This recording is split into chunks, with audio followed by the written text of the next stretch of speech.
Hi, Bob Mack here for The Interval. On this episode, we have a singer, a gambler, a successful investor, and the son of the late, great, legendary Philadelphia Phillies announcer, Harry Kalas.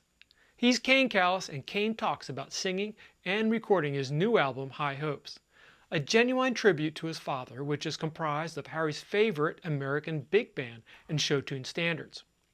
Kane shares how he got started on a vocalist path, a path that has led to singing the national anthem over 30 times in gigantic stadiums, including the Philadelphia Phillies opening day. From a child riding in the back seat of his father's convertible to taking the wheel on the way to Cape May, Kane's story is a fascinating journey I'm sure you'll enjoy. Remember, please give us a thumbs up, like, and do subscribe if you haven't already.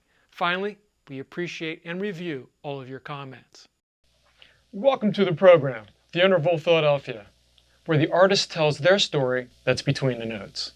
Today we have an artist who has Philadelphia roots that goes back multiple generations and is also tied into Philadelphia sports culture. But this young artist is forming his own path with his own interpretation of music that goes back also multiple generations. Let me welcome you to the program, Kane Kalas. Thanks for having me on. Oh, thanks for being here. We're really excited to have you. Yeah, I'm excited to be here. So your musical thing is singing standards from shows, show tunes, big band era, Yeah. The crooner area, the Rat Pack kind of guys. Yeah.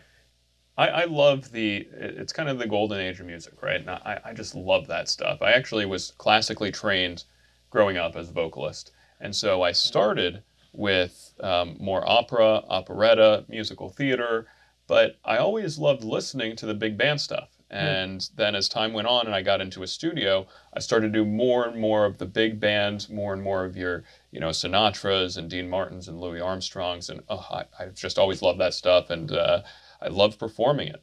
That's what I'm doing these days. How did you first get exposed to that? That's not a normal thing. Yeah. From a younger person, you're thinking about popular music, which is all around you.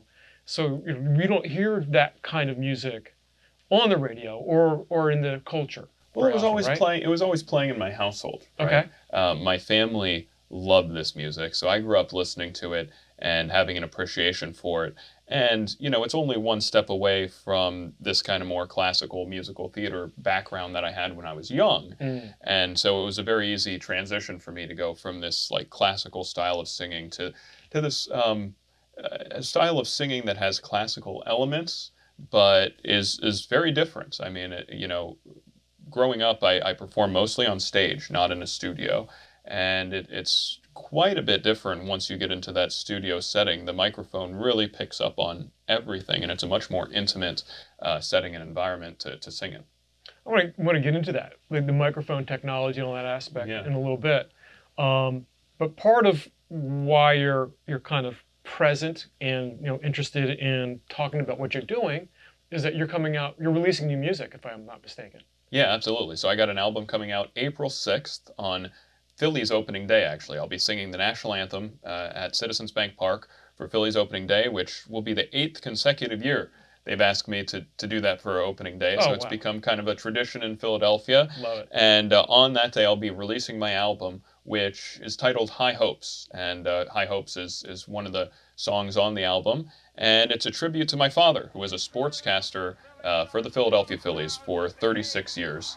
And I'd been wanting to make this High Hopes album for a long time, and I just didn't really have the time and the resources. And then once I got to a certain place, I said, now's the time. And so for the past 2.5 years, I've been working on it, and you're really going to love it. It has some really great stuff in there. Well, I've already listened to it. It's super cool. I mean, I do love it. Thank you. I like the richness and the depth that you've put into it. There's some fresh contemporary elements to it. And it's what's exciting about that kind of proposition, if you will, is that we don't experience it that much in our culture right now. Right. So bringing back these standards and offering them up for popular consumption is a really wonderful thing. It's a nice diverse thing. That's just from my own opinion. But that's also a pioneering thing. Do you feel like you're kind of like pioneering this music back into the culture? Do you feel you have that kind of role here? Yeah, I mean, I don't think of myself as a pioneer, but I think of myself as somebody who appreciates great music, right? Mm-hmm. And to me, it's a little bit sad that the music is that the big band stuff has kind of been dying off. I mean, not entirely. You still have artists like Michael Bublé and other artists who do this stuff, but I really want to be part of keeping it mainstream. I mean, keeping it part of our culture, especially reaching younger generations. I Mm-hmm. mean, that's what's tough with this stuff because it's so great. I mean, the musicality of it, the melodies, it's having that big band sounds. I mean, it's such a pleasure to listen to. And when you contrast that to some modern music, which isn't as musical, right? I really do think that the pendulum at some point is going to swing back into music that is a little bit less spoken word and a little bit more has that musical quality to it. One of the also things we do in the program is assert or correlate your Philadelphia roots, because we're about Philadelphia. So, what are your Philadelphia ties? Like, where'd you grow up, and what was the main underlying thing that kept you connected to the Philadelphia area? Well, I was born and raised in Media, Pennsylvania, a suburb of Philadelphia, and I spent a lot of time in Philadelphia growing up at the ballpark. Again, my father broadcast for the Phillies for 36 seasons. That would be Harry? Harry Kalas, yeah, Yeah. he was the voice of NFL Films, so I spent a lot of time at Eagles games as well, and at the studio at NFL Films, which isn't in Philadelphia, it's in New Jersey. But that always kept me in the Philadelphia area.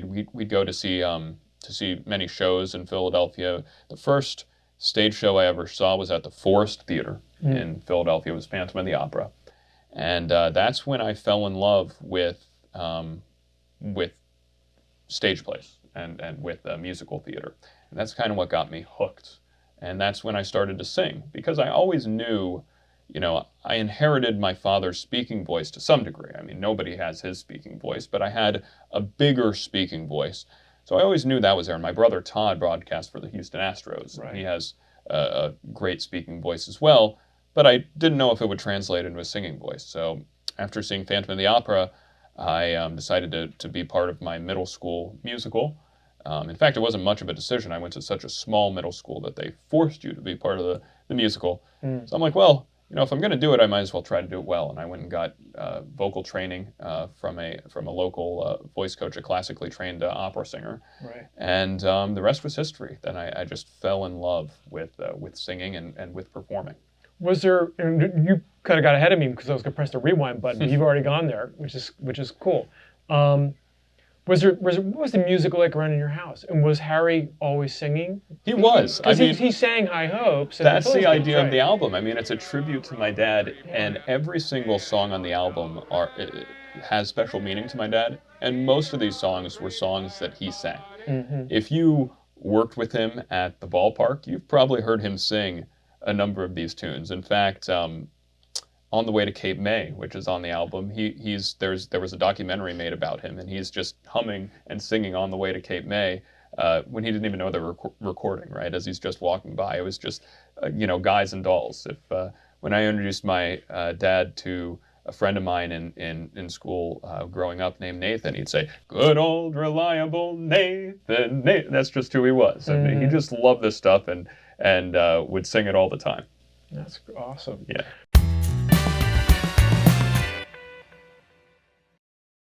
That's super cool. Let's hit the fast forward button, or forward anyway, and talk about what's coming up. All right, cool. So, near term, a few short weeks, got a ball game to announce or to start off and initiate the national anthem. Yeah. Your eighth one. This is going to be your eighth one, ninth one. This is my eighth consecutive for opening day. But I've done many. I mean, I probably at this point have sang the anthem for the Phillies, 15 or 20 times. The most recent time was actually at the NLCS series last season. Right. They asked me to come sing in Game 3 against the Padres. And I sang the anthem then. And then for the World Series, they asked me to come sing God Bless America, which was just, amazing. I mean, the stadium completely full, packed. and everybody rooting for the same thing you are, right? Because it was in Philadelphia. Yeah. And my brother Todd, who's the broadcaster for the Astros, was in town. So, you know, it was brother on brother. And it was awesome. It was awesome. What was it like to do the national anthem the first time? Like, was that kind of scary, or is like you're just like, So at no that big point, deal? Because that's considered one of the hardest songs to sing live, right. right? At that point, so, you know, I really make sure I'm prepared for anything I'm doing. And at that point, I was 15. I'd been stage performing for, you know, maybe 2 or 3 years at that point. And the national anthem is a difficult song to sing, but I had worked on it. I'd prepared it, and so I wasn't too nervous going into it. Who was very nervous was my father.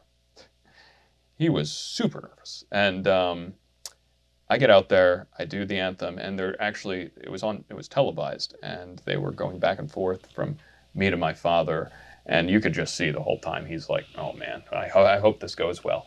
And I finished the final note, and it cuts to my father, and there's a couple tears rolling down his eyes, and it was just so touching to me. And then after that, I met up with him after the game, and he just looked at me and said, "Son, I'm so proud of you," and it meant a lot.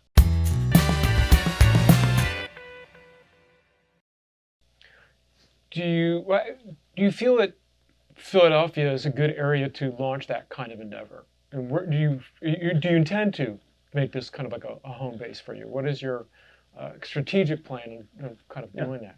So, I mean, I love Philadelphia. The album is dedicated not only to my father, but to the city of Philadelphia. Yes, it is. Yeah. That's We, kind of why I touched on that. yeah, we used over 50 local musicians, um, mostly from Philadelphia and the suburbs of Philadelphia, some from the bordering tri-state area. And all the music on the album is instrumental. None of it is computer generated, which is unusual for albums these days. Even from the top artists, they'll almost always use synthetic something. Synthetic strings is very common. We used all live musicians because I really wanted to support. We have so many amazing, as I'm sure you know from doing this podcast, so many amazing local artists, and I wanted to make sure that we use them. And I also wanted to make sure that the music we talked about earlier, having that quality of authenticity that sometimes is lost with some of the computer generated stuff. I wanted to make sure all that was in the album. And moving forward, I intend to be to continue to perform in Philly. I'm not only going to perform in Philly, of course. I think that this genre really lends itself to bigger halls, to live performances in large halls, maybe where people are, dressed up for the evening to get dinner and go see a show kind of thing. Maybe, casinos, that sort of venue really makes sense. Which I spend a lot of time in casinos as a professional poker player as well. So there's that overlapping as well. But Philadelphia is always going to be in my heart. It's not where I reside today. I reside in Puerto Rico, but every year I spend 3 or 4 months out of the year and coming back to Philadelphia. Right. You're Philadelphia through and through. You'll hear that in the album. The Eagles' victory song is on the album, so I'm a Philadelphian. I was born a Philadelphian. For sure. And you're keeping that root and that DNA going forward.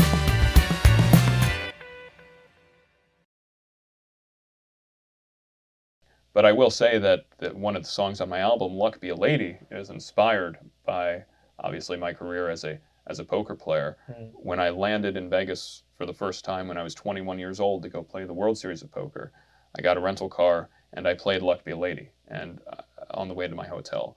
And I've done that every year since.